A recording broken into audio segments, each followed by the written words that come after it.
च्या प्रश्नावरती बोला. नाही, आता सोयाबीनचा तुम्ही उल्लेख केलात. आता तुम्ही इथं खरगे काल आले होते आणि त्यांनी सांगितले की आम्ही 6,000 रुपये भाव देऊ. आता आज त्याच्यावर सोशल मीडियावर सुरू आहे की स्वतःच्या कर्नाटकमध्ये जिथं काँग्रेसचं सरकार आहे तिथं तुम्ही 3-3,500 सुद्धा नाही देऊ शकत. कोण तपासायला गेले? मधल्या काळामध्ये एक ती त्यांनी जाहिरात दिली होती पूर्ण खोटी. आता त्या जाहिरातीचं खरं केस केली पाहिजे, कारण ज्या वृत्तपत्रांनी ती छापली त्यांनी कोणाकडनं पैसे घेतले आणि ती जाहिरात कोणी दिली होती हेच तर चालले. त्या संविधानामध्ये कोरी पानं आहेत. अहो, तुम्हाला वाचता येत नाही त्याला आम्ही काय करू? तुम्हाला नाही वाचता येत कारण तुम्ही सगळं असं वाचता. उनकी जो मेमरी है ना वो ऐसी आती है. तर आता तुम्हाला ते नाही वाचता येत त्याला आम्ही काय करू शकतो? तर कर्नाटकामध्ये काय चाललंय सगळं खोटं नाटक सगळं करायचं आणि सत्य लपवायचं हे एवढंच त्यांचं राहिले. एकूण लोकसभेच्या नंतर महाराष्ट्रामध्ये जे काही राजकीय वातावरण होतं तुम्हाला लोकसभेत आणि विधानसभेत भाजपला लय सापडलेली नाहीये. त्यांचे सगळे खायचे दात आणि दाखवायचे दात हे घशात गेलेले आहेत.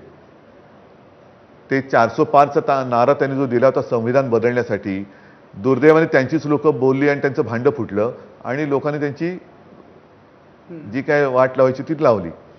आता सुद्धा ते महाराष्ट्रामध्ये आता बटेंगे ते कटेंगे. मी मुख्यमंत्री असताना किती लोक कापली गेली हे त्यांनी सांगावं. मी होतो ना मुख्यमंत्री, दिल्ली पेटली होती. पण या घोषणेचा त्यांना फायदा होईल असं तुम्हाला अजिबात नाही होणार, कारण आता त्यांची फटेंगे झालेली आहे. आणि त्यांचा जो खरा नारा आहे तो लुटेंगे और बाटेंगे. महाराष्ट्र को लुटेंगे और दोस्तों में बाटेंगे जे चाललेलं आहे. हे लुटेंगे आणि बाटेंगे हे जास्त लोकांमध्ये अपील होते आणि ते लोक बघतायत. अरे माझा रोजगार टाटा एअरबस जो आम्ही नागपूरला आणणार होतो ते अहमदाबादला घेऊन गेले. मुंबई हे देशाची आर्थिक राजधानी हे अहमदाबादला शिफ्ट करतायत. मुंबईतनं अनेक उद्योग, डायमंड मार्केट हे अहमदाबादला घेऊन गेले. फिल्मफेअर अवॉर्डसारखे क्रिकेटच्या फायनल मॅचपासून सगळं हे गुजरातला घेऊन जात आहेत.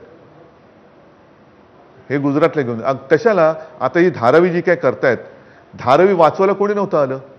अदानी आले होते ऑक्सिजन घेऊन. आणि यांचं प्लॅनिंग एवढं खोलवर असतं की धारावीच्या बाजूला, बरोबर धारावीच्या बाजूला बुलेट ट्रेनचं स्टेशन जे अहमदाबादला जोडलं जाणार आहे. मग धारावीत कोण लोक राहायला येणार आहेत? पण अदानींचा उल्लेख तुम्ही केलात. आता गेल्या 4 दिवसांमध्ये त्या बातम्या फार होत्या की अजित पवारांनी सांगितलं की दिल्लीमध्ये मीटिंग झाली ज्याला शरद पवार, अदानी, अमित शहा, देवेंद्र फडणवीस होते. नंतर त्यांनी त्याच्यावर U-टर्न घेतला. मग फडणवीसांनी सांगितलं की अदानी नव्हते पण मीटिंग झाली होती. काल शरद पवारांनी सांगितलं की नाही अदानींच्या घरीच मीटिंग झाली होती आणि त्याला शहा वगैरे सगळे होते. ह्या सगळ्या डेव्हलपमेंटकडे, या माहितीकडे, या बातम्यांकडे तुम्ही कसं बघताय? हे घातक आहे देशाला आणि राज्याला. आपण असं अजूनही भाबडेपणाने मानतो की मतदार सरकार ठरवतात. पण आता म्हणजे EVM तर EVM, मला बॅलेट पेपर पाहिजे पण EVMच्या माध्यमातून. पण आता अदानींच्या ATMच्या माध्यमातून सरकार ठरलं जाणार असेल तर मग निवडणूक आणि लोकशाहीवरचा लोकांचा विश्वास उडेल आणि मग देशात अराजक येईल. त्याच्यामुळे ह्या गोष्टी ताबडतोबीने झाल्या असतील तर थांबल्या पाहिजेत. आणि माझ्या मतावरती सरकार बनतं. आणि मी पुन्हा एकदा सांगतो, ठीक आहे निवडणूक आम्ही युतीमध्ये लढलो आणि युती झाल्यानंतर त्यांनी विश्वासघात केला म्हणून मी आघाडीमध्ये आलो, म्हणून मी आघाडीत आलो. हा पक्ष म्हणून मी निर्णय घेतला. विश्वासघात केला म्हणजे? विश्वासघात केला म्हणजे जे अनेकदा मी सांगून झालेलं आहे की सांगितलं होतं ते 2.5 वर्षाचं. 2.5 वर्ष. आणि समजा ते दिलं असतं तर 5 वर्ष गेली ना. आता या 5 वर्षामध्ये तुमचा मुख्यमंत्री होऊन गेला असता, काय फरक पडला असता? आणि आत्ता जी काय बदनामी आणि तुमच्या माथ्याला सगळा कलंक लागला तो लागला नसता. म्हणजे आता आरोप करायचे आणि तुमच्याकडे आल्यानंतर त्यांना सोबत घ्यायचं हे लोकांना आता कंटाळलेत लोक. आता म्हणजे कोणावरही कुटुंब उद्ध्वस्त करायची, त्यांच्यावरती धाडी टाकायच्या, त्यांची बदनामी करायची आणि तीच कुटुंब पुन्हा आली तर त्यांचं उद्योग पण त्यांचं घर उद्ध्वस्त होतं. पण उद्धवजी या सगळ्यामध्ये तुमचंही मोठं नुकसान झालं असं तुम्हाला वाटत नाही? 171 जागा लढणारा तुमचा पक्ष गेल्या इलेक्शनमध्ये गेल्या 150 जागा लढणार की नाही वरनं 14 मध्ये 4 पावलं पुढे जायचं असेल तर तरी 2 पावलं मागे जाण्याची गरज असते. खूप पावलं मागे यावं लागलं. हा पण फास्ट बॉलर असतो त्याचा स्टार्ट जास्त असतो,